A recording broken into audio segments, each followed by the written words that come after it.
See, one of the things, you can go through the whole Bible and study the Bible in terms of Satan's strategy to try to thwart the plan of God.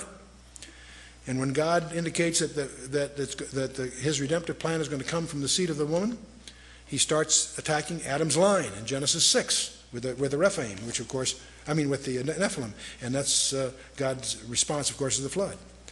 Genesis 12, when God calls Abraham, now Abraham is singled out. As God refines the visibility more precisely of how his plan is going to work, it allows Satan to focus his attack. When Abraham's called, Abraham gets singled out for Satan's mischief. The famine in Genesis 50, the destruction of the male line in Exodus 1, Satan's attempt to thwart even when they get out, Pharaoh's pursuit in the Exodus. It was now when God calls Abraham, he tells Abraham in Genesis 15 and 17, that he's going to leave there, and 4 centuries later his descendants will come. Well, that lets Satan know he's got 4 centuries to lay down a minefield.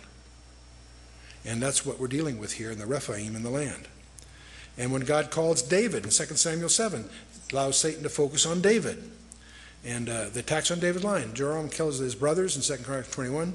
The Arabians slew everyone but one, Azariah. Athaliah kills all but Joash in 2 Chronicles 22. Every time there's an attempt to wipe out all the royal line, some servant hides a baby, whatever, there's always, it slips through. And Hezekiah, Isaiah 36 and 38, another example. When you get to the Persian period, here's Haman trying to wipe out all the Jews. And that's Satan's strategy to try to thwart the plan of God. And had it not been for Mordecai and Esther, it would seem he might have succeeded.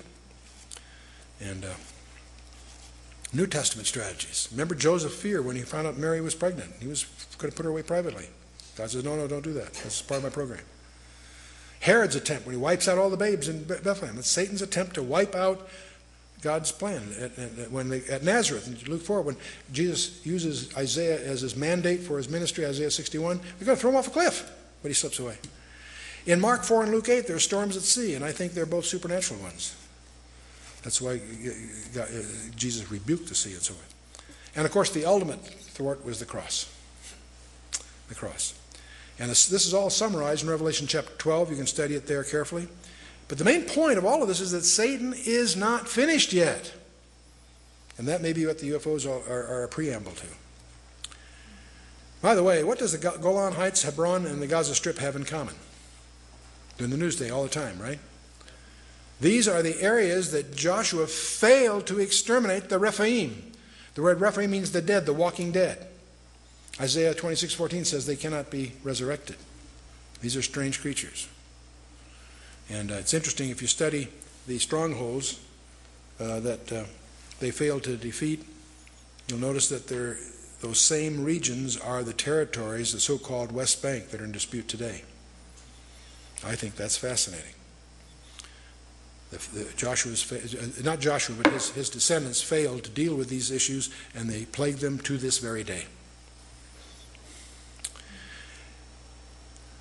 The Golan was called Bashan, and it's just when Jesus is hanging on the cross in Psalm 22, verse 12, he says a strange thing. He says, "Many bulls have compassed me, strong bulls of Bashan have beset me round." I have no idea what that means, but I suspect he's not talking about cattle. I think he's talking about some kind of demon oppression that's involved. I think it's an allusion to the Rephaim. Let's talk a little bit about the nature of angels, because that's really at the root of this problem. You notice we learn a lot about angels by looking at the Bible. They always appear in human form. They look human. In fact, many people entertain them unawares, we find out. Sodom and Gomorrah, the homosexuals were after them. That tells you something. I don't want to be too graphic here. And at the resurrection and at the ascension, there's always a pair of angels. And they're like men. They look like men standing there. They spoke. They took men by the hand. They ate meals with them. They're capable of direct physical combat. The Passover in Egypt was by a death angel. In the book of 2 Kings, slaughter of the 185,000 Syrians. One angel after night slaughters 185,000 Syrians. You don't mess around with angels. Now, and they don't marry in heaven. Now That's a phrase. And by the way, I'm making a contrast here. With the demons of the New Testament are not like this. They apparently are powerless except to the extent they can embody some person.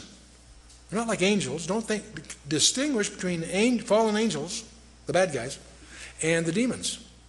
The demons apparently are disembodied spirits looking for embodiment. The angels don't have that problem. They apparently can materialize. All the way through the scripture we see them that way. We do know they don't marry. Because the question everybody has is, can angels have sex? The scripture says no. No, it doesn't say that. Jesus says, for in the resurrection they neither marry nor are given in marriage, but are as the angels of God. He's talking about that in a resurrection bodies we don't have sex because we're immortal. There is no procreation. There is no reproduction issue. And angels, he's talking here about the angels of God in heaven. I would not speculate on the technologies available to an angel who falls. And that's what we're dealing with here. Now, there's a strange word that gets overlooked by the scholars in general, and I've participated in some translation issues on this very issue. There's a word called okaterion, and it refers to the body as the dwelling place for the spirit. It only occurs twice in the scripture, and it's very interesting where it does. It occurs in Jude 6, and it's the word that describes what the fallen angels disrobed from. And in 2 Corinthians 5:2, it speaks of, it alludes to the heavenly body that you and I as believers aspire to be clothed in. Same word, okaterion. I think it's a technical term that's overlooked by the scholars. In Jude 6 and 7, it says, when the angels which kept not their first estate left their own habitation, that word habitation is okaterion. They disrobed from the body that they were given to indulge in this mischief in Genesis 6. The angels which kept not their first estate, but left their own habitation, he hath reserved in everlasting chains under darkness in the judgment of that great day. Even as Sodom and Gomorrah and so on. We went through that before. The word is okaterion. In 2 Corinthians 5, 1 and 2, Paul tells the Corinthians, for we know that if our earthly house of this tabernacle were dissolved, we have a building of God, a house not made with hands, eternal in the heavens. And for this we groan, earnestly desiring to be clothed upon with our house which is from heaven. The word translated house is okaterion.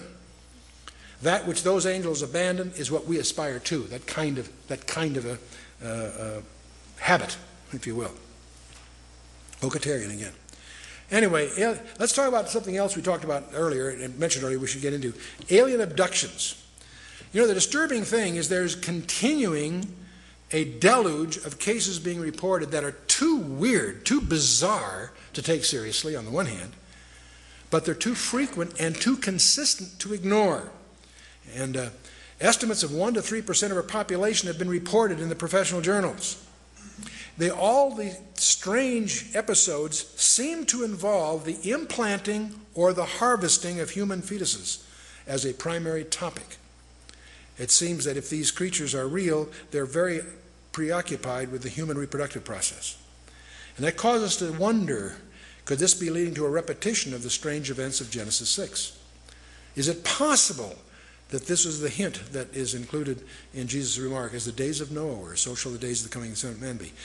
Dr. John Max, a Pulitzer Prize-winning MD, he head of psychiatry for Harvard's hospital there, and he's written on this area. He says, the idea that men and women and children can be taken against their wills from their homes, cars, or schoolyards by strange humanoid beings, lifted into spacecraft, and subjected to intrusive and threatening procedures is so terrifying and yet so shattering to our notions of what is possible in our universe that the actuality of the phenomenon has been largely rejected out of hand or bizarrely distorted in most media accounts.